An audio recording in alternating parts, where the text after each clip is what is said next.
Hey, brothers and sisters in Christ. So this video is going to be kind of a wild one.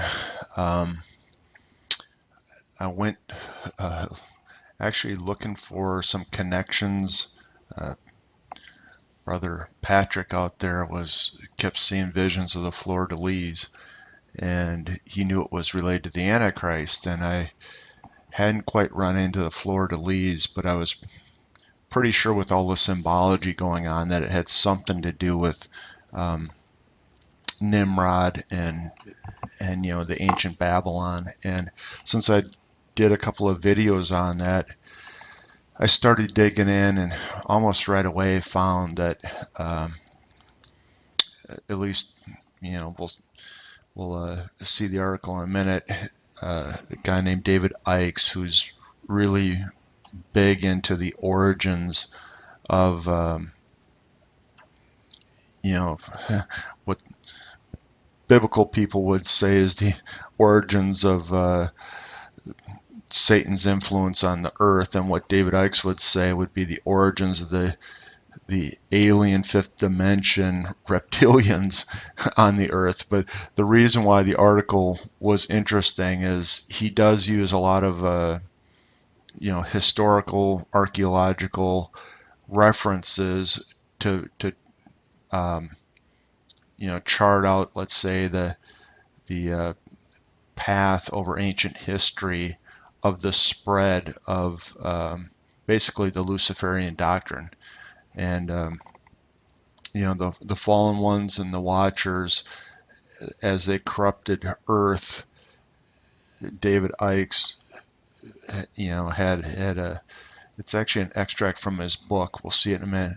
He had drawn the path all the way through time, basically tracking this. Now he didn't see it as I don't think he necessarily sees it as bad. Matter of fact, he's anti-God, he's anti the Bible. And so even though I'll include a link to some of this content below, if you're really not up for trying to discern, this, what's really, going to be the gist, I think, of the way the Antichrist proves he's historically supposed to be the ruler of the world, if you're not ready to expose the lie that happened at the beginning and keep that separate from the evidence that's uncovered,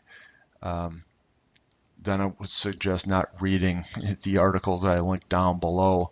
The reason why I'm doing this, though, is not only did I get into understanding what the fleur-de-lis might have to do with all of this, but I also had an interaction with a different group that took me back into the same stuff. And when I say that, I mean all the Bible passages that seem to be talking about Nimrod and the origin of the original Babylonian mystery religions and all that, and how that is represented in the Bible. And so I'm coming upon a better and better understanding. So this video builds on a couple of them I've done before. I had one that was called Egypt in the End Times Part 3, and I had one that was Nephilim in the Septuagint. I think that was Part 3 as well.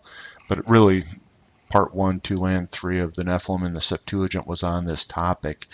And I think I have more information now, and hopefully just keep building the story and exposing more and more of what exists in the Bible and how is that truth from the Bible manifest in the workings of Satan throughout time on earth, and really pointing toward what we can expect in terms of the Antichrist and Satan in the end times is where this all kind of goes to. So this video, we're going to take a look at some interesting connections of the Antichrist Nimrod, who's called the Assyrian in the Old Testament in a lot of places, being likened or being talked about as the cedar of the Lebanon, or the Erez tree of Lebanon. And when we get into that, I'll have some more comments. So that's the setup for today's video. This one's going to be kind of a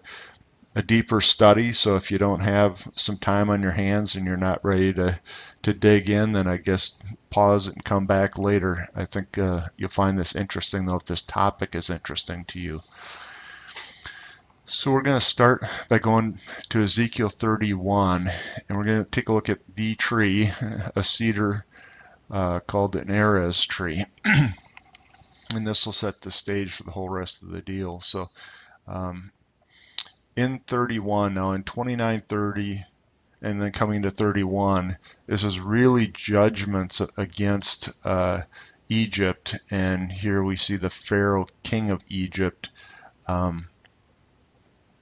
being talked about. But just as you have in other places in the Bible, it's kind of being metaphorically used here, which is interesting because it becomes very clear in a moment that it isn't, a pharaoh, a human pharaoh in Egypt. It could be symbolic Egypt as representing the fallen world, or it could just be representing, this king stature that the Antichrist has. And so we're going to take a look at that and then read through this chapter here because it sets the stage for some really interesting stuff. Okay, Ezekiel 31, starting in verse 1, King James Version. And it came to pass in the 11th year, in the 3rd month, in the 1st day of the month, that the word of the Lord came unto me, saying, Son of man, speak unto the Pharaoh, king of Egypt, and his multitude. Whom art thou like in thy greatness? Behold, the Assyrian was a cedar in Lebanon, with fair branches, and with a shadowing shroud, and a high stature, and his top was among the thick boughs. The waters made him great. The deep set him up on high, with her rivers running around his plants, and sent out her little rivers unto all the trees of the field. Therefore his height was exalted above the trees of the field, and his boughs were multiplied, and his branches became long because of the multitude of waters when he shot forth.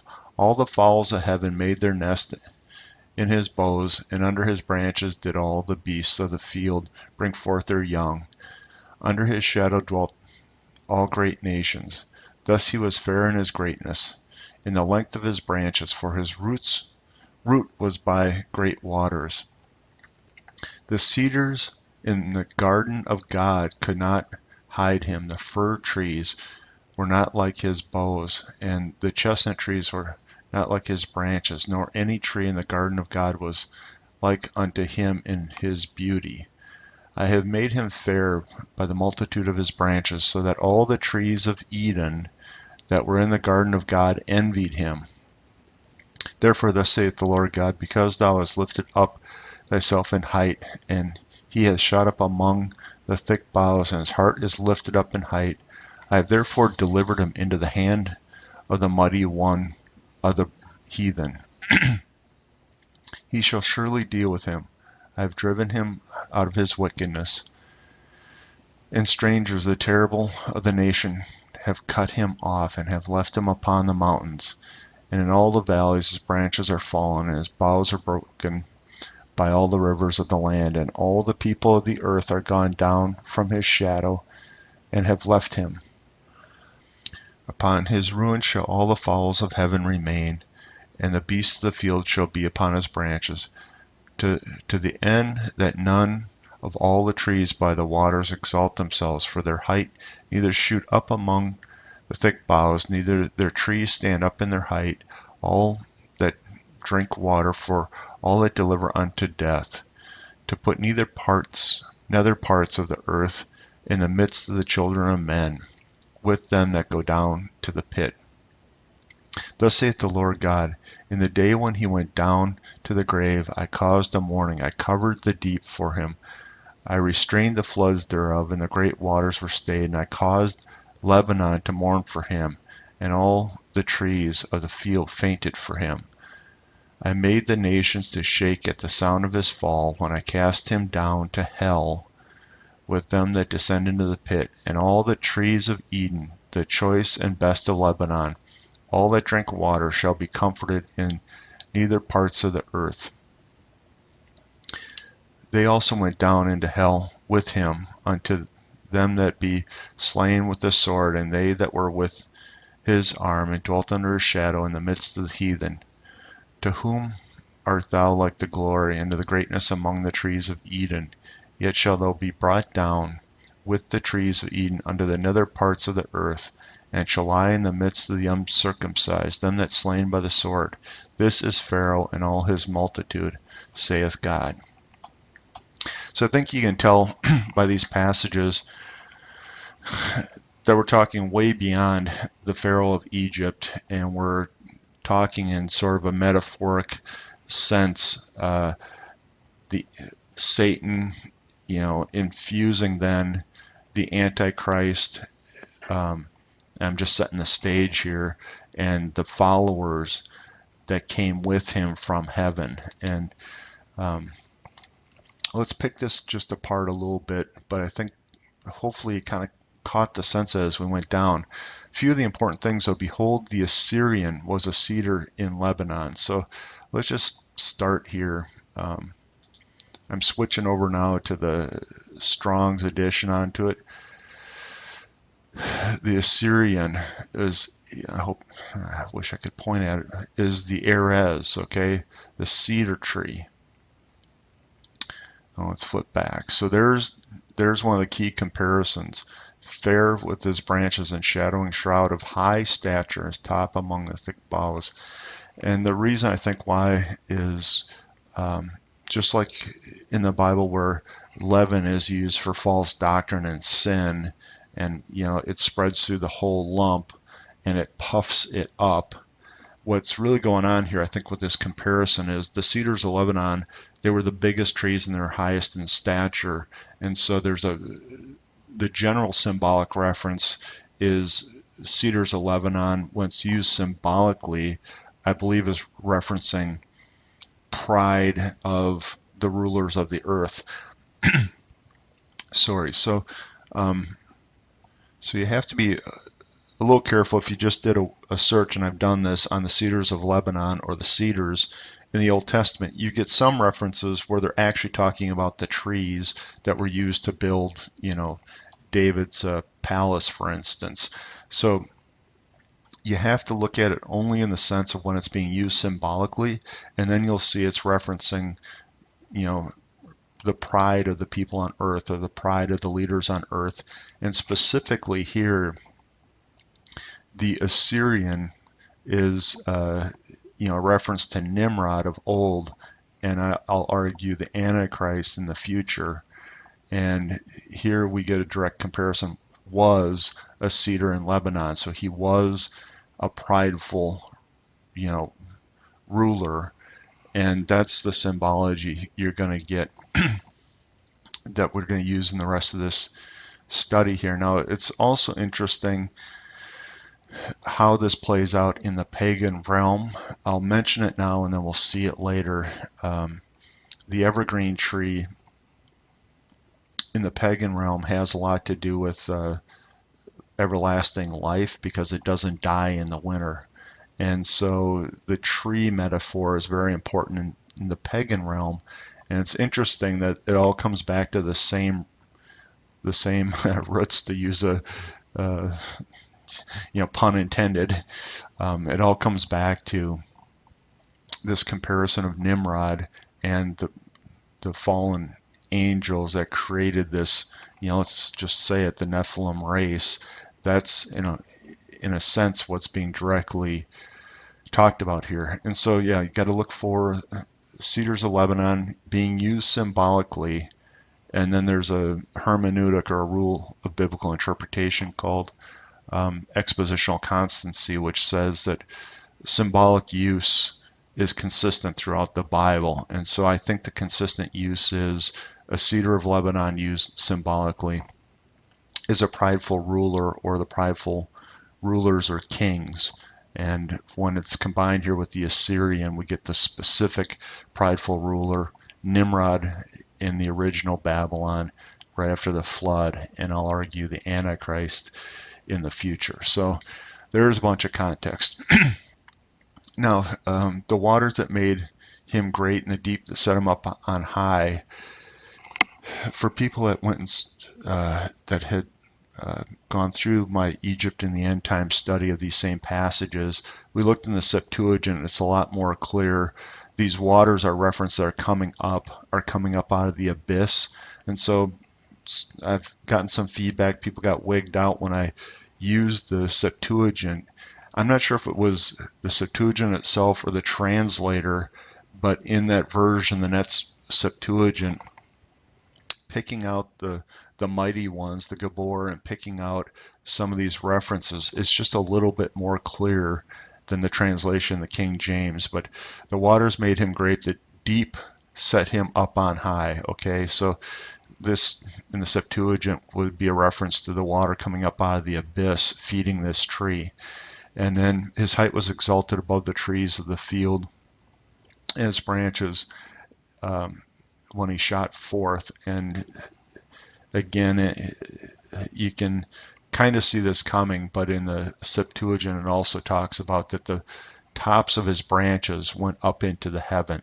And that's exactly, if you think about, what is the realm?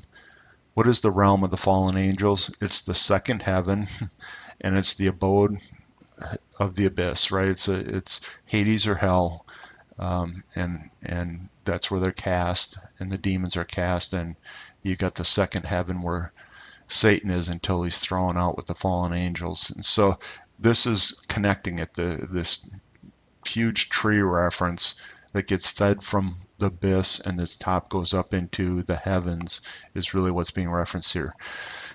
And all the fowls of heaven made their nest there, and we've done this in previous studies, but the fowls of heaven are symbolically demons, and so that all fits really well.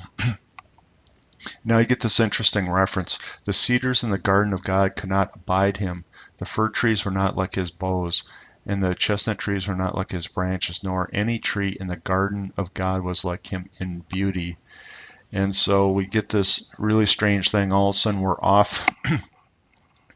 We're sort of off the three-dimensional planet Earth, I believe. I think, the Garden of God is the Garden of Eden, and we know there was two important trees from Genesis in the Garden of God, or in the Garden of Eden. There was the tree of the knowledge of good and evil, which is this reference here, I'll argue, and then there was the tree of life, and so you have the good and the evil tree represented in the garden, and now we see this direct comparison that this was the beautiful tree in the Garden of God, and he was the sort of exalted tree in the Garden of God. Okay, and I made him fair by the multitude of his branches, so that the trees of Eden who were in the Garden of God envied him.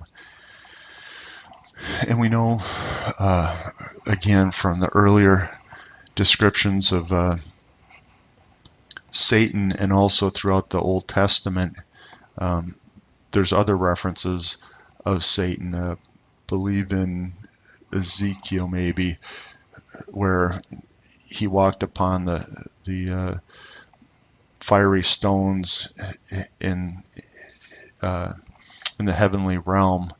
That he was lifted himself up because of pride. And I think in Isaiah we see the 5 I wills that define his pride. And he was the most beautiful, and he was the covering cherub of heaven before he was cast down to the second heaven. And so you just see how the symbology here is, we're talking about Satan, we're talking about Satan, we're talking about Satan. But it becomes down below somebody that's doing action in the earth. And so we see in Revelation, at the midpoint of the tribulation, the Antichrist is indwelled by Satan directly. And so I think that's exactly the scenario that's being set up here, is when we have these references to heaven and the Garden of God, that was Satan's work. And then when we get down a little bit lower and we see that this tree, this Assyrian, was cast out onto the field and then sent down into the pits of Hades, that's actually going to be the reference to the Antichrist that's infused by Satan. Okay. So you can see, therefore, saith the Lord God, because thou hast lifted thyself up in height, and hath shot his top among the thick boughs, and the heart is lifted up in height. See the pride? Therefore delivered him into the hand of the mighty one of the heathen. He shall surely deal with him. I have driven him out for his wickedness. And so there you can see he's driven out of um, driven out for his wickedness. And the stranger and the terrible nations have cut him off and have left him upon the mountains, and in all the valleys his branches are fallen. Okay. Now we get a real interesting passage here in 31:14. To the end that none of all the trees by the waters exalt themselves for their height, neither shoot up their top among the thick boughs, neither their trees stand up in their height. All that drink water, for they are all delivered unto death, to the nether parts of the earth, in the midst of the children of men, with them that go down to the pit. So I don't want to overread this, but there's a couple of interesting things here. So, we see all these other related trees that had been exalting themselves by the waters, which the waters of above were the ones that I talked about were coming out of the abyss, okay?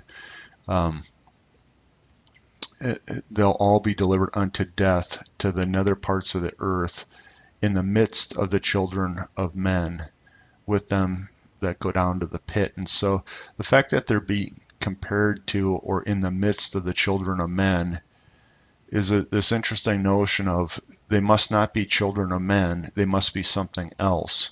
And I think we see that, like in Daniel 2, the miry clay and the iron on the feet of the statue in Daniel 2 there, we've got something that's not directly human that's being talked about, that are being cast down into the pit. And so, I think this just goes in with the theme of the fallen angels mating with women from Genesis 6, creating the Nephilim of the earth. And now we get this picture of, and we know Nimrod was the first in the original, and he created the original Babylon. And in Numbers 24, and we're not going to go there today, I think we get a real good picture of the Nephilim kings of Canaan, and it's describing their seed as being the rulers of the end of the earth that get cast into the pit, and it would match this verse very well. And so I would postulate for further study, if you want to follow this all the way through, you'll take a look at the references of the Assyrian being Nimrod. You look at the references in Numbers 24 in the seed of the serpent and what's prophesied about them at the end of the age in number 24. And I think you get all the connections you need to say this is what's coming. So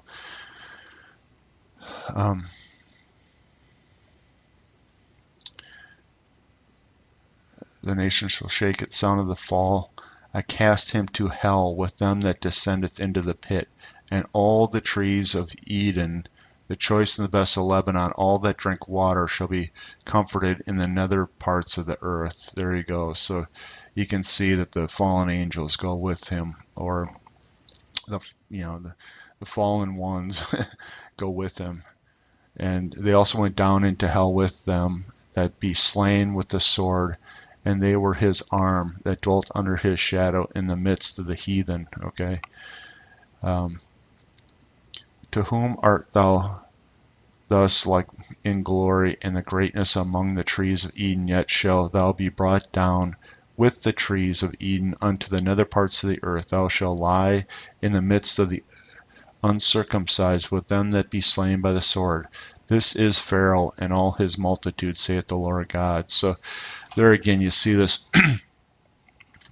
The original comparison was the Pharaoh being called the Syrian, and he's compared as this monstrous tree that has the roots down into the abyss and his top up into the heavens.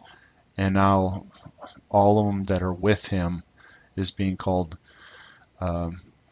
his trees that were from Eden being cast down into the pit. And so you get this, I know it's all imagery, but you get this great image of there's this one huge Erez tree with its roots in the abyss and its boughs in heaven, and its followers, you know, that in the end day, they get cast into the pit.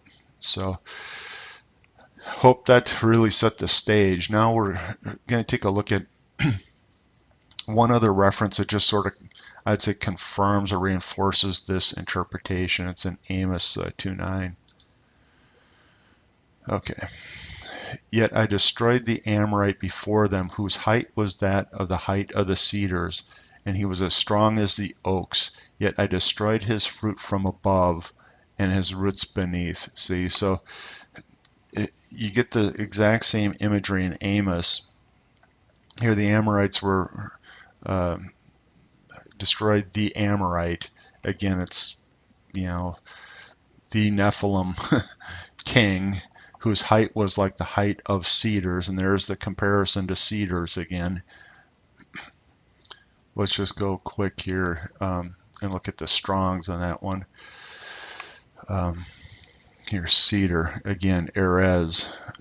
So, you know, very consistent here in the comparison that this Erez tree, again, Amorite was another reference to Nimrod, the Nephilim, the original Nephilim, and he is the Erez. And again, we see his top,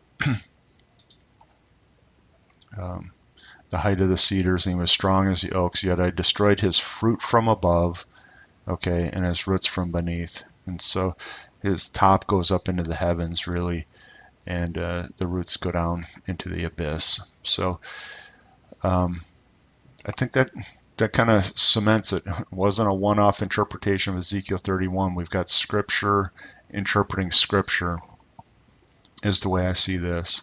So hang on now. We're going to go take a look at some of the more unsavory, non-biblical comparisons to this.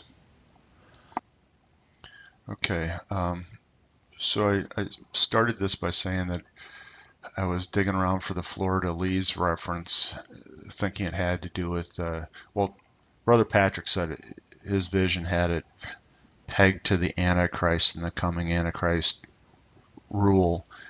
And so I went digging to references to Nimrod and, you know, the original Babylon, and, you know, almost right away came up with this article. Now this article is extracted from David Ickes' book, The Biggest Secret.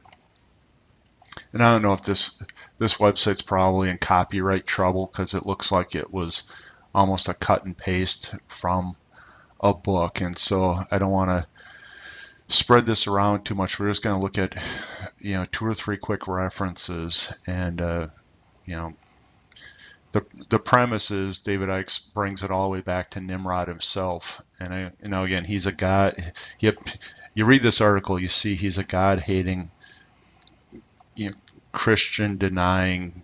I mean, for Christians watching this video, which I'm assuming is most all folks, you can just see contempt for God and the Christian religion as you read through this. It's definitely taking a perspective of other dimensional alien kind of people coming from Mars is the premise, because of Cydonia that's up there and all that, and then that being what you know caused the expansion. Especially it gets into the Aryan, which I ran into as well in doing the biblical studies. They're called the Medes. We might see that before this video is over, but it gets into that whole deal and follows how Nimrod, being one of the original children of this alien and human crossbreeding program, how that spread then, the worship of Nimrod spread through all these pagan cultures. Now, he takes the premise that, you know, this is coming from reptilian multidimensional aliens that originated from Mars. And of course, we would take the perspective of these are the fallen angels from the Bible that mated with human women, producing these Nephilim, Nimrod being the first after the flood. And so, the story starts off with similar facts, just a different source and a different root cause. And but he does, he goes into a lot of archaeological research saying how these doctrines had spread over time. And you can see here right at the top, the fleur-de-lis is a symbol of the Babylonian trinity of Nimrod, Queen Semiramis, and Tammuz. And then he tracked that somewhat all the way to current day, and the symbol being used like in British royalty and all that type of thing. So that's kind of, it's kind of interesting. Let's come on down here to the other thing that ties in more with what this study is about, which is he tracked this notion of Nimrod being compared to trees, and brings it forward through some of these pagan cultures. And I just wanted to touch on this thing because it's most clearly done in terms of the Druids. And let's just take a quick look at this part here. This reference for trees in North Africa was expressed in the British Isles and Europe by the Druids and the giant or Titan race. The reptilian human crossbreed of the ancient Near East were often symbolized as trees because of their height. In his book in 1833, Phoenician Ireland, Joachim de Villeneuve insisted that Irish Druids were the snake priests of the Phoenician seafarers. This would certainly explain the origin of the Balor of the evil eye and the Irish version of the North African god Baal, again biblical, and the celebration in May of the Baal ritual Beltane. The evil eye relates to the hypnotic stare of the reptilians. The sun god of the Phoenicians was Bel or Bil, and later became known by the Canaanites and the Babylonians as Baal, Nimrod. The Druids became the carriers of the mystery school tradition in Britain, Ireland, and France, and Britannia. Ire and Gaul, as they were then called, and some of them became deeply corrupted by the influence of the reptilian human bloodlines of the Babylonian Brotherhood, which established control of the Aryan priesthood as centuries passed. The origin of the word Druid is not certain. The Gaelic word Druid means a wise man or sorcerer, but it may have come from the Irish word Druai, which means men of the oak trees. And so we see in the Bible that sometimes the cedar of Lebanon is also compared with the oaks of Bashan, and I kind of wonder if these both are related. Now, I'm not going to get into it too much, but he goes on to talk about how the Druids were part of the mystery religion, and again, this goes right into Gnosticism, and you need special knowledge of the way you progress in all of these pagan religions is through special knowledge and through elevations through the ranks. And so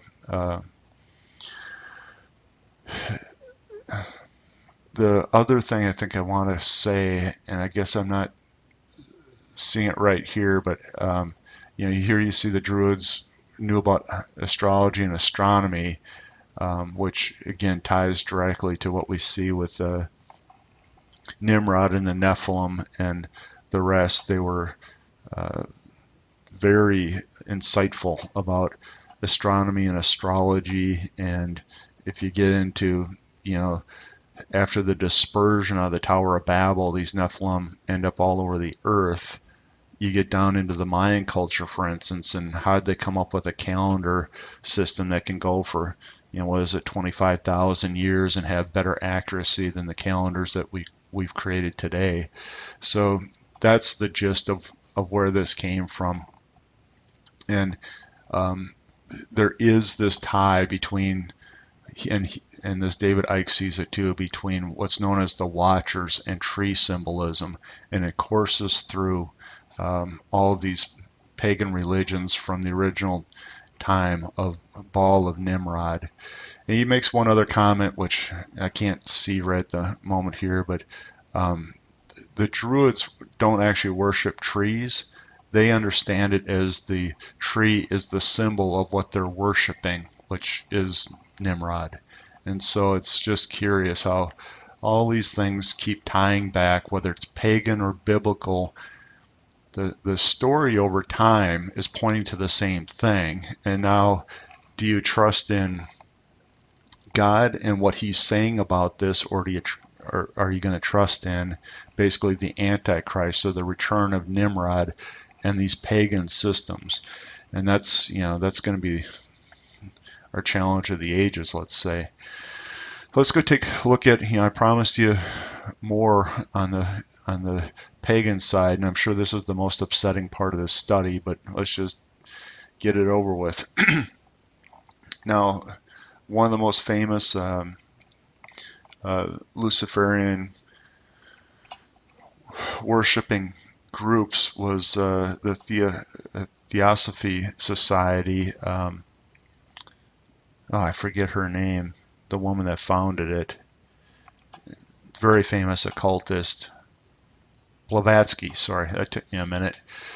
Founded the Theosophy Society, and Hitler was involved in this stuff, and really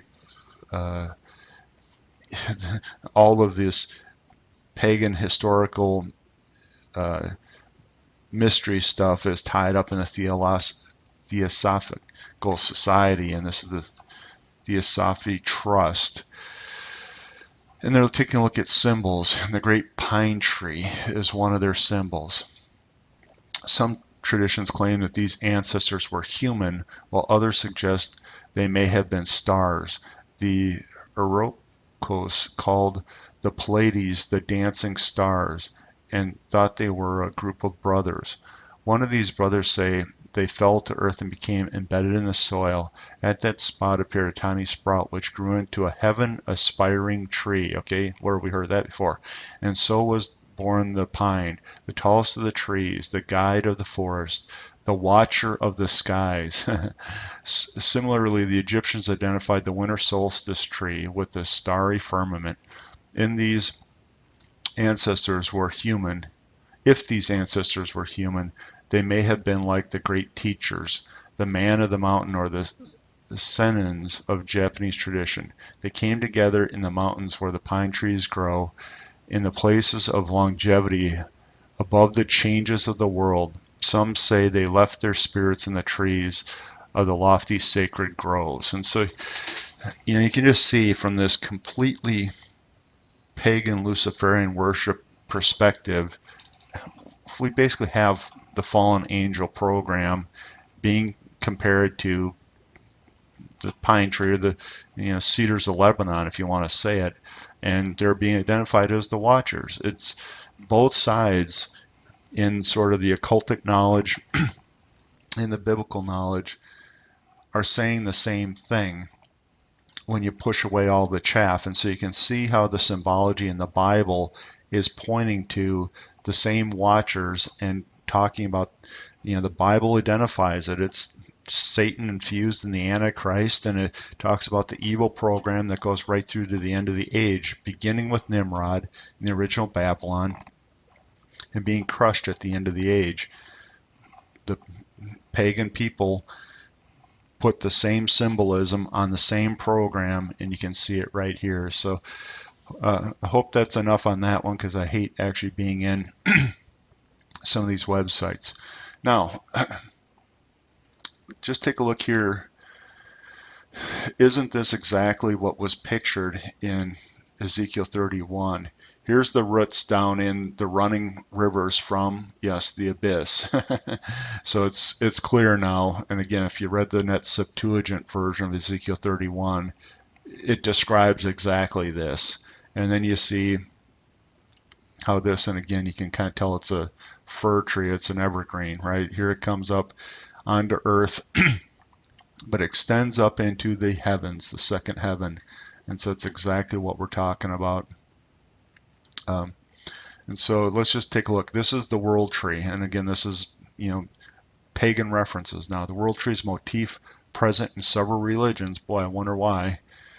Maybe it was the dispersion from the Tower of Babel when Nimrod was, had his people's languages confused, particularly in Indo-European religions, Siberian religions, Native American religions. The world tree is represented as a colossal tree which supports the heavens, thereby connecting the heavens, the world, and through its roots, the underworld. Exactly what we're reading in the Bible. It may also be strongly connected to the motif of the tree of life. And so I couldn't let that pass, so let's go take a look at the tree of life. Okay, tree of life. The tree of knowledge connecting heaven to the underworld, and the tree of life connecting all forms of creation, and are both forms of the world tree or cosmic tree, according to the Encyclopedia Britannica, and are portrayed in various religions and philosophies as the same tree. And so this is how I'm postulating that, the tree of life, and it irks me because there are two trees in the Garden of Eden, and here you can see some of the twisting of the pagan philosophy. But the tree that Satan was next to was the tree of the knowledge of good and evil, okay, in the garden. And that's what we see as the tree of knowledge connecting heaven to the underworld. So bam, that's, the Bible and the pagan systems are pointing to the same thing. And this up here to me is a perversion. They call it the tree of life. And they talk about it in an evolutionary sense right here. So you can see how it's twisted, right? But it is the tree of knowledge of good and evil. And that was in the garden. We saw in Ezekiel 31. And its tops were in the heavens, and I'll argue the second heaven. And the roots go down into the underworld. And there's our image again, exactly like it was described in Ezekiel 31. So I hope that was interesting. Now, let's take a quick look at the tree of knowledge, just to make sure that I'm not pulling a fast one on anybody. The tree of knowledge of good and evil. So that was the link that I showed you on the prior page. The tree of knowledge of good and evil, and here's tying right into the Bible, is one of two trees in the story of the Garden of Eden in Genesis, along with the tree of life. So you can see that this is all the point to all the same, and the story's the same. And so let's drop that right there. Okay, now let's go back to the Bible. Everybody will be a little bit more comfortable, I'm sure, here. I came back after looking at all that pagan stuff, and we're in Isaiah 2. And we're going to look at verse 13 and maybe a couple others here. I lined up several verses. I'm not sure we're going to get to them all because of time here. But let's take a look first at verse 1 and 2. The word that Isaiah, the son of Amos, saw concerning Judah and Jerusalem. And it shall come to pass in the last days that the mountain of the Lord's house shall be established in the top of the mountains, and shall be exalted above the hills, and all nations shall flow unto it. And so it's a last days setting here. And then let's come down here and verse 12. Let's say, for the day of the Lord of hosts. So we already knew it was the last day. For the day of the Lord of hosts shall be upon every one that is proud and lofty, and upon every one that is lifted up, and he shall be brought low. And upon all the cedars of Lebanon that are high and lifted up, and upon all the oaks of Bashan. So you saw those references in the pagan side as well, and you can see how this lofty, high, and lifted up one being compared to the cedars of Lebanon is this symbology being used again here in Isaiah 2. Upon all the high mountains, upon all the high hills that are lifted up, and mountains, if we're talking symbology, is governments. And so upon every high tower and every fenced wall, and upon all the ships of Tarshish, and upon all the pleasant pictures. And loftiness of man shall be brought down, and the haughtiness of man shall be made low, and the Lord alone shall be exalted in that day. So I think you can see there this use of the symbology of the cedars of Lebanon and the end times context and how they're going to be brought low. Now the kind of fun one I talked about in Ezekiel. I talked about this in the Egypt in the End Times Part 3 video, but it clicked with me that this is part of the story that Rabbi Jonathan Cahn had in his famous book, The Harbinger, and the Isaiah 9:10 film that he did with WorldNet Daily. It's based on this Isaiah 9:10 verse. The bricks are falling down, but we'll rebuild with hewn stones. The sycamores are cut down, but we'll change them into cedars. And so you can see with now a little bit of insight that we've got something interesting is going on here. They're taking, this is the judgment that God is bringing onto, in this case, it was the ancient Jews that went apostate, and he's bringing the Assyrians in to basically they're going to take the northern tribes. They took the northern tribes, and now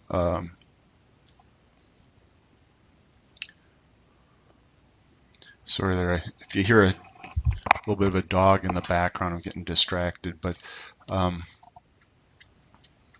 so this is the Assyrians that came to inflict God's punishment on Israel. And here you see the sycamores are cut down, and we took a look in the other video. The sycamore is a fig tree, and so the sycamores are cut down, but we'll change them into cedars.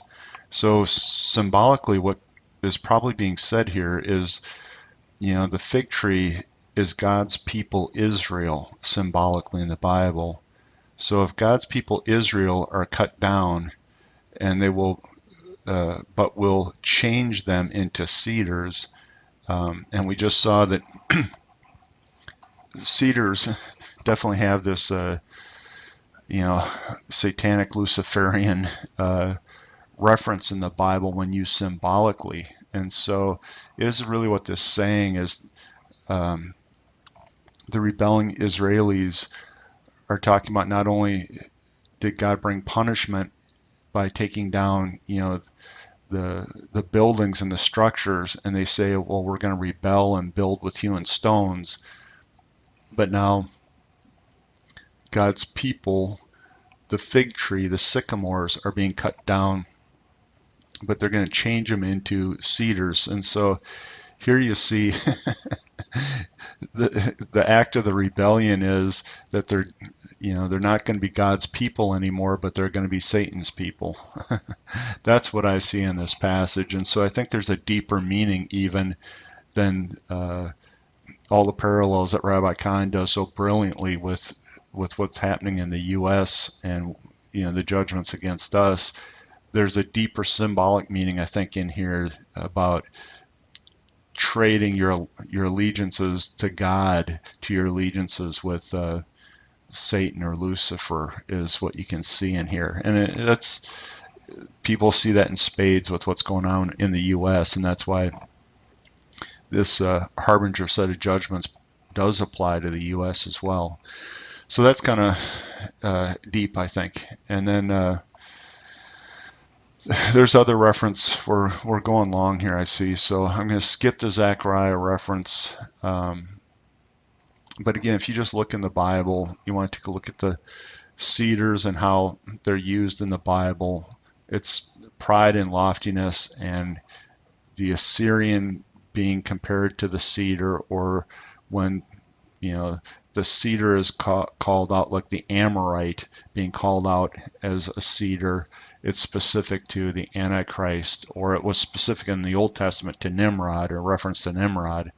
But in general, it's going to be, we saw a lot of these have end time cast to them, and so we're also going to see that it's Nimrod somehow reborn in the end times, or brought back in the end times, and the exact same program is being set up. The end times Babylon is a repeat of the original Babylon after the flood.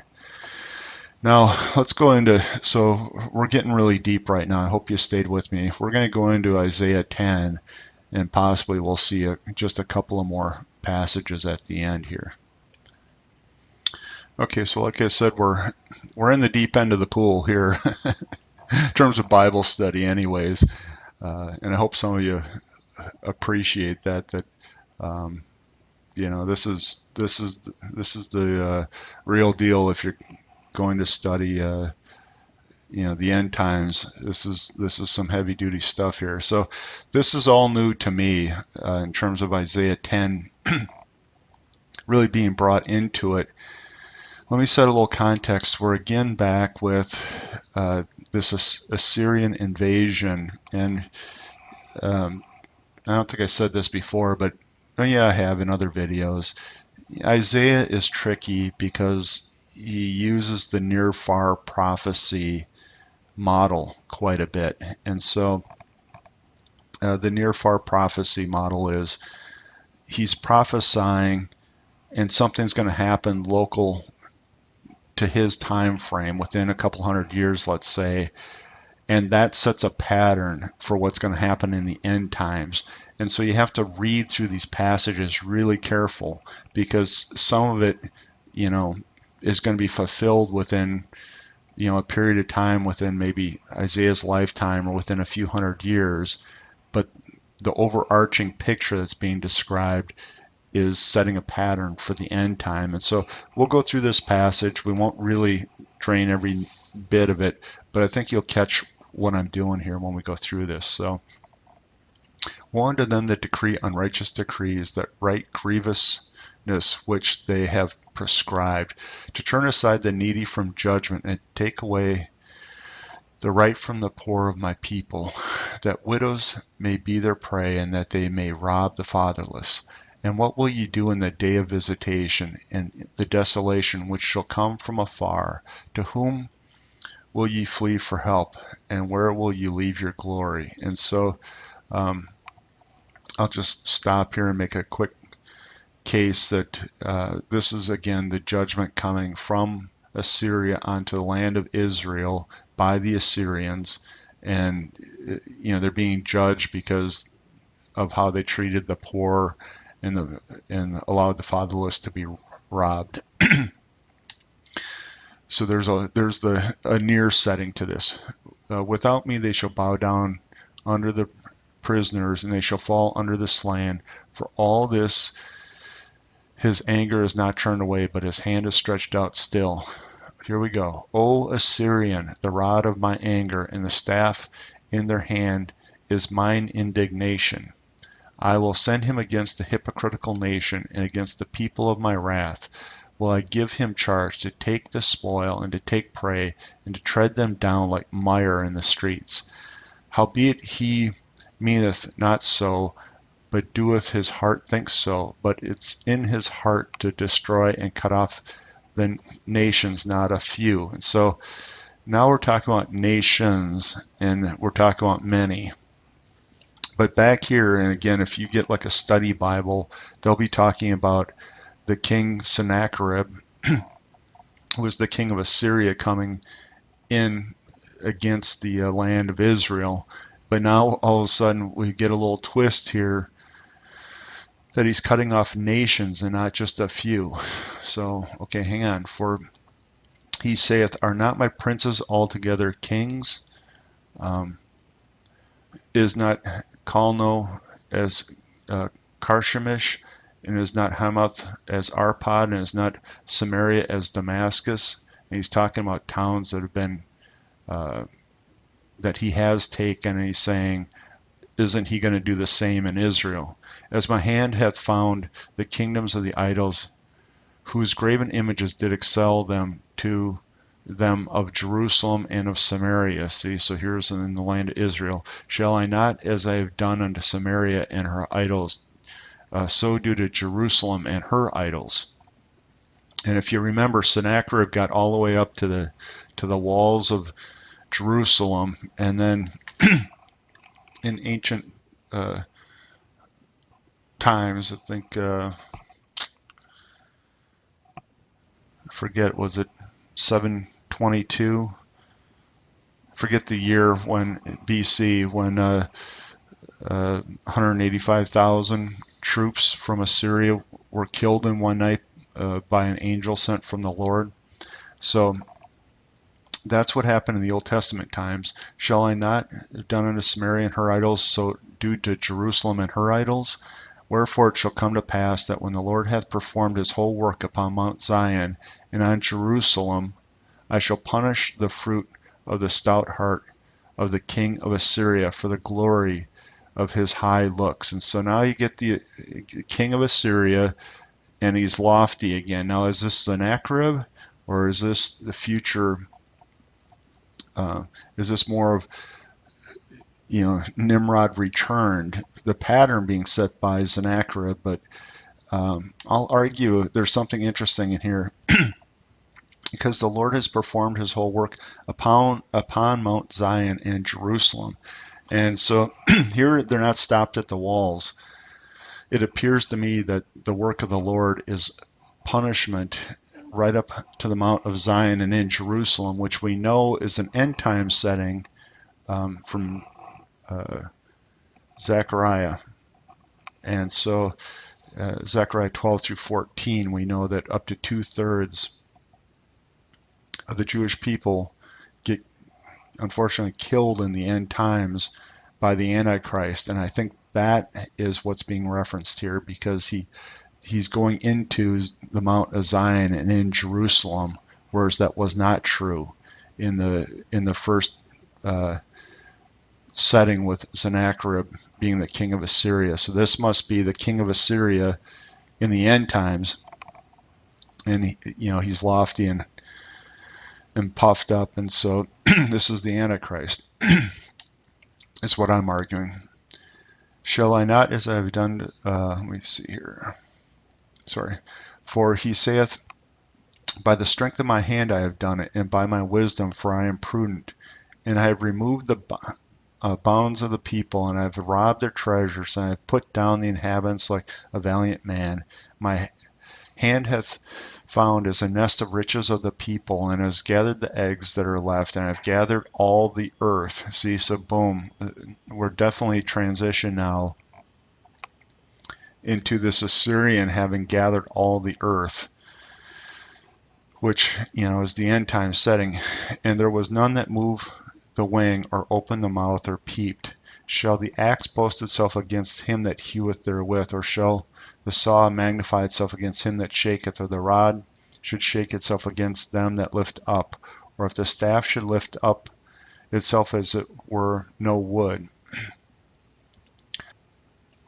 Therefore shall the Lord of hosts send among the fat ones leanness, and under his glory he shall kindle burning like the burning of a fire.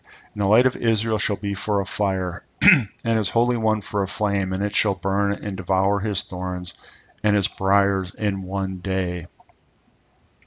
And it shall consume the glory of his forest and his fruitful field, both soul and body, and they shall be as when a standard bearer fainteth. So you can see we're starting to pick up the trees in the forest reference again. And the rest of the trees of his forest shall be few, that a child may write them. And I looked into that, that even a child could count them.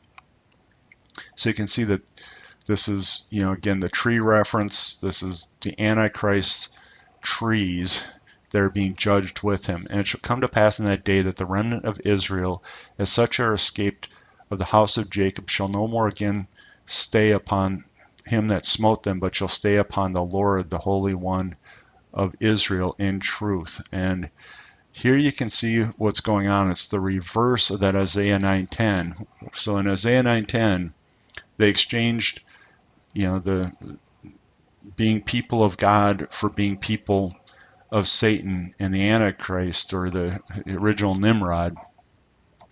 And here it's like the reverse of the transition, where they stay no more upon him, and the reference to him, the antecedent, was this Antichrist is pictured as the trees, right? But they'll stay upon the Lord, the Holy One of Israel, in truth. So it's reversing out the Isaiah 9:10 and the people of Israel coming back to God. The remnant shall return, the remnant of Jacob, unto the mighty God. See, there it is. For though thy people Israel be as the sand of the sea, yet a remnant of them shall return. The consumption decreed shall overflow with righteousness. And this, again, fits those passages in Zechariah that I talked about. Okay, let's just keep going. For the Lord God of hosts shall make a consumption even determined in the midst of all the land. Therefore thus saith the Lord God of hosts, O my people that dwelleth in Zion, be not afraid of the Assyrian. He shall smite thee with a rod, and shall lift up his staff against thee after the manner of Egypt. And so here you get the tie-in with that Ezekiel 31 passage, but he's called the Assyrian. And so again, this is why I'm saying it's Nimrod repictured in the end of days, and he's being compared again as the trees, cedars in particular. And so the whole thing is very, very much picturing, both in the Bible, the return of Nimrod in the end times, as well as in the pagan religious beliefs. They picture the same path. For yet very little, while the indignation shall cease, my anger in their destruction. And the Lord of hosts shall stir up a scourge for him, according to the slaughter of Midian at the rock of Oreb, and his rod was upon the sea. So shall he lift it up after the manner of Egypt. So God's going to put this down. And it shall come to pass in that day that his burden shall be taken away from off thy shoulder, and off his yoke of his neck, and the yoke shall be destroyed because of the anointing. Okay, I think we're running long. I'm gonna skip down. Let's go to 1033, and then we'll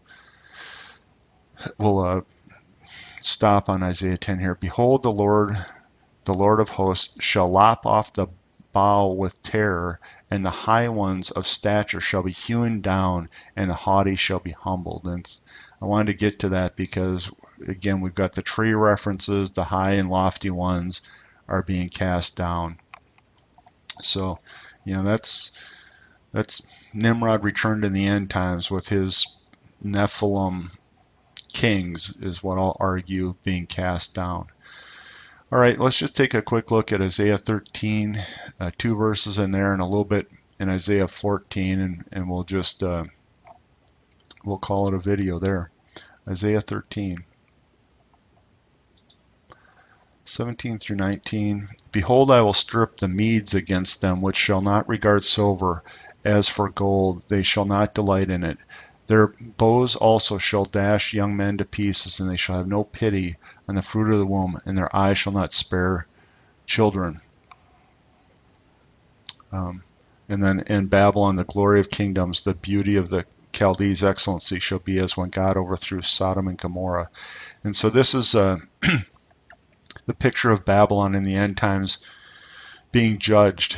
But it's interesting here, this reference, and again, I did another video on this where I dug into what does it mean, stir up the Medes. And you can make a very good argument that this are Nephilim descendants, and it does appear that this ties with the Aryans, or the white Aryan descendants are Nephilim.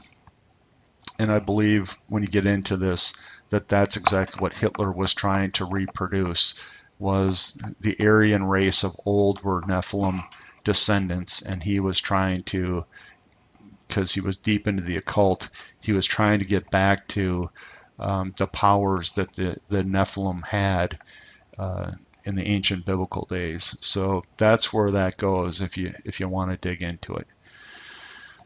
Now let's just finish it off with Isaiah 14:8. And the fir trees rejoice at thee, and the cedars of Lebanon, saying, since thou art laid down, no feller has come up against us. And so this is a picture. I just set the stage that we're moving into. The judgment is done on the king of Babylon. So here, thou shalt take up this proverb against the king of Babylon, how the oppressor has ceased, the golden city has ceased. And so the end times are over. The city of Babylon has been judged and destroyed, and the king of Babylon has been put down. And now the rest of the trees that remain after the judgment is what's being pictured here, are rejoicing. And so again, I just wanted to paint, one final time the use of the trees in reference to, the pride and the lifted up ones are the ones that are being judged, and the rest of the people are happy after that is really what you could read into this. And so then you see hell and beneath has moved for thee at thy coming, and stirreth up the dead for thee, all the chief ones of the earth. It has raised up from their thrones all the kings of the nations. And so we're going to stop in Isaiah 14 there. And I'll just show you again one more reason why I sometimes compare to the Septuagint for this, because you can kind of see here what's going on as the Antichrist gets put down, cast into hell, and then the chief ones of the earth, rise up to see him there in hell. And let's just finish now with a quick glimpse into the Septuagint version of the same verse. It was verse 9. Hades beneath was embittered on meeting you, and all the mighty ones, and the reference down below is giants, who have ruled the earth rose up against you, those who have roused from their thrones all the kings of the nations. And then it goes on from there. So you can see how this translation of Septuagint, I just think, adds a little bit more clarity to the program. But we definitely saw it in the King James Version when you know what you're looking for.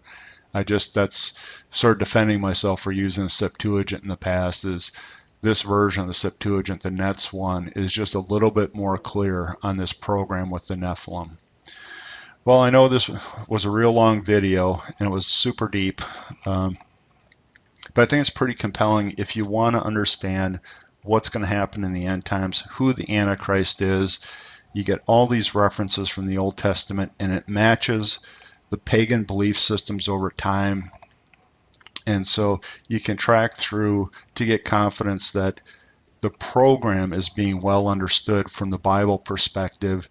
And you can see how just a little bit of a twist on the biblical version of this is going to be likely how the Antichrist authenticates himself in the end times, because he'll be able to track this belief system through these mystery religions all the way back to Nimrod, just like we did here today. And he'll have all sorts of historical proof points to say, see, this is me, I'm the coming one that was predicted, right? Except it's the origin of that person. From the biblical standpoint, it's fallen angel mating with human women, producing this non-human Nephilim that takes the spirit of the fallen Satan and corrupts the whole earth. And from a pagan perspective, it's basically this return of this great ruler who's is going to be able to bring peace to the whole earth. And so all the facts can be the same, but the origin of it and the final outcome is going to be what gets debated.